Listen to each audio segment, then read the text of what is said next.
Hello again, Gary Stearman for Prophecy Watchers. With me today, Tom Horn, Cris Putnam. I'm holding their latest work, and this one is so hot off the presses, it's not even available yet. We're kind of previewing it today. Guys, welcome to Prophecy Watchers. Hey, great to be with you again, Gary. Hey, Gary. Listen, I love your work. When you guys get together, things happen. And in this one, The Path of the Immortals, something very interesting has come about, in my opinion. When I looked at this manuscript, I saw old mythology from ages past intermeshing with contemporary history. The work of scientists today seems to be intertwined with quote-unquote myths from thousands of years ago. How does that happen? Yeah, well, it did happen. It does happen. In fact, we verify in here that some of the ancient stories that are in the histories of the earliest Americans align perfectly, I think, with the Old Testament stories that were happening in the Middle East. And we found that even at the same time that some things were happening in the Middle East, when Moses was writing the Torah and writing down these curious verses like there were giants in the earth in those days, and also after that at the same time he was writing that in the Middle East, here in the United States of America, the Anasazi were building cliffs to try to get away from something that was after them. And we think they told the story too. And their petroglyphs, we just got back from 2 different trips that he and I took, where I went to the Four Corners, he went to the southern end of the ancient Anasazi Trail. With 2 camera crews we went with professional filmmakers. I mean, we caught stuff on film. We got an absolutely unprecedented almost sit down with a 3rd generation Navajo medicine man that wanted to tell us what really happened to the Anasazi. He told us the story that you hear in school, but then he told us what really happened. And what really happened involves some very strange stuff. Doorways opening, giants, reptilians, and it's all a part of early American history. All of which sounds like the things that are going on today in our world. We have literally a spiritual invasion of our planet from, UFO drivers, funny little reptilians, or the Greys, or whatever they are. And you can call that a popular contemporary mythology if you want to, but it really coincides with the old mythology. I know Cris is really involved with mythology. I mean, you've studied it from a very scholarly perspective. You've gone back to the Greek myths, and you've looked at the ancient Bible stories, and you've drawn parallels there. And a lot of that kind of work appears on the Path of the Immortals. Yeah, I think maybe one of the first questions that might come to people's mind is, what do these guys mean by the immortals? Who are they talking about? Yeah. And that was really born, out of the study of the Scripture and, these beings that we typically call angels. But if you look at what that word really means, it comes from the Greek angelos, which means messenger.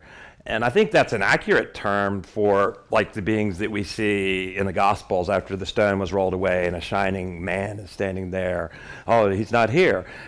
This is a messenger sent by God. And this is a job description of a certain type of divine being, someone from the heavenly realms. But we've come to use it in theology almost as a species or like a type of being. And I don't think that's accurate.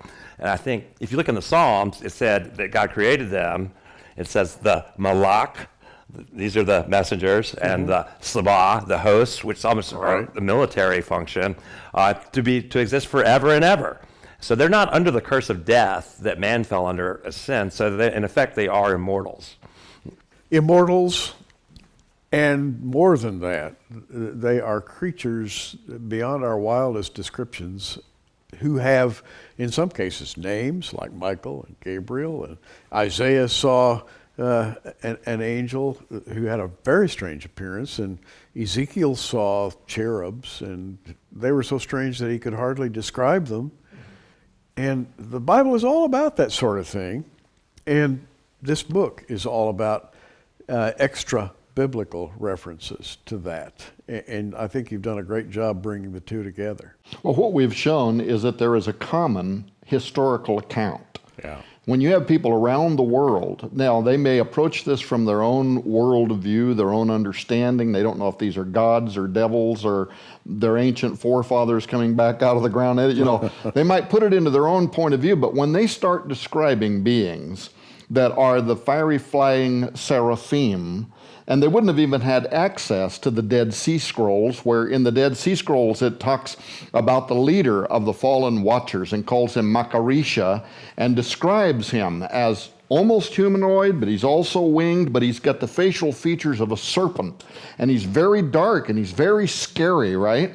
And so you come over here to the four corners of the United States and you go down and here's the petroglyphs, and it shows a portal opening, and here's the seraphim coming out of it. Right next to it, giant six-toed footprints in pursuit of, smaller five-toed footprints. Yeah. Well, this story was told around the world, and the accounts were being written down at about exactly the same time. Of course, in our investigation, we wanted to know such things as, well, what happened, to these Anasazi Indians? Where did they go? And we think we found answers that are in the book On the Path of the Immortals. We might have solved one of the biggest American mysteries ever, and we think we did it with authoritative sources. We went to the academics that work inside the American Indian institutions to get these answers as well. Got a guide, took us to a place where I'm not even supposed to talk about some of what they showed us behind an iron gate, which they did not allow us to film. But let's just say that the Cherokee told us that this is where the kiva for the fifth world is already ready for all the nations, all the tribes to go when their version of the apocalypse unfolds. Imagine that. Now, how big would that underground location have to be? When did they build it? How much money did it cost? Or is it a natural phenomena, an underground area that they're aware of and they're keeping it under protection? So anyway, we go into all of that in the book On the Path of the Immortals. On the Path of the Immortals. By the way, this is a very, very fresh, hot off the presses copy. We do have this book listed on the prophecywatchers.com online bookstore list. And Tom, I understand we're going to be among the very first to get copies of Yeah, this. you will be. We're going to have to ship these directly from the printer to you. As a matter of fact, I've learned that I'm going to have to increase our initial order of this book. It's been selling for 4 weeks as the #1 book at Amazon. But people watching the show would know that they're going to get this book from you before they can get it from Amazon, because your order is going to come directly from the printer. And we would appreciate your contacting us as soon as possible. Here at Prophecy Watchers, we really have a system for getting books into your hands rather quickly. And this one is worth your attention. On the Path of the Immortals, subtitle, Exo-Vaticana, Project Lucifer, the strategic locations where the entities await the appointed time. And you may say, well, that sounds awfully spooky. Actually, it's a biblical theme. There is an appointed time. There are entities on the other side of a barrier, if you will, and at a certain point in time, I think the Lord's going to raise the barrier. Well, it's absolutely biblical. Revelation 9, an angel comes down from heaven, a star falls down from heaven having the key to the bottomless pit. He opens it up, and these strange insectoids come up out of the earth to torture humanity, but they're also ordered not to touch those who have the seal of God, right? That's right. That's part of that, wondrous hope that you want to know who you are part of when this stuff really starts hitting the fan. Isaiah says that who? Is this God? Is this a mighty angel? It just says, he says, open the gates, ye ruler. I give command. So there's gateways of the earth. And what's on the other side of it? Giants are coming to fulfill my wrath.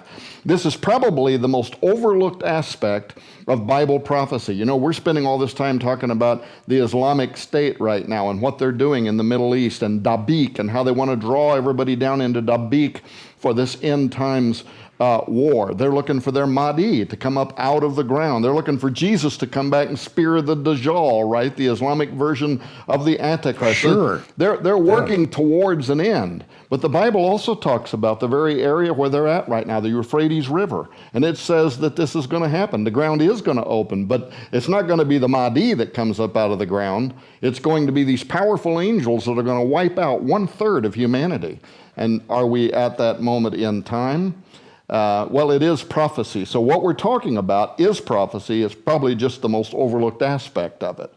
And as a student of Bible prophecy, I have no problem at all believing this because I believe the Bible. I believe the fundamentals of faith. I believe that Jesus, the Son of God, the only begotten Son, born of a virgin, I believe that he actually is the only man who ever saw death and was physically resurrected. And he is alive and well today in a resurrected body. And he's quite active, by the way. In other words, I believe the Bible. Therefore, I have no trouble believing the negative aspects of the Bible. But there's also a positive aspect because he went down past those gates. Jesus did.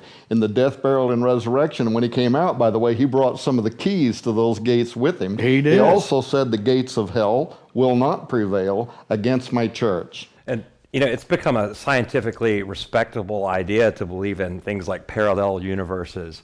And, we have, a Harvard-trained astronomer, Owen Greenwich, actually said, if you can believe in parallel universes, then you really shouldn't have a big problem with heaven and hell. Mm-hmm. How true. And I don't have a problem with heaven and hell at all.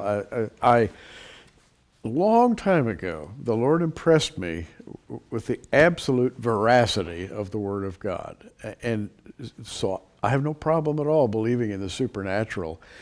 What's more, I'm really excited about what's happening today, the age in which we live, because don't you believe that all the signs are pointing to the soon resolution of some of these open questions? Yeah, absolutely. In fact, I was quoting from the Septuagint version of the Bible where in Isaiah 13 he talks about these gates opening.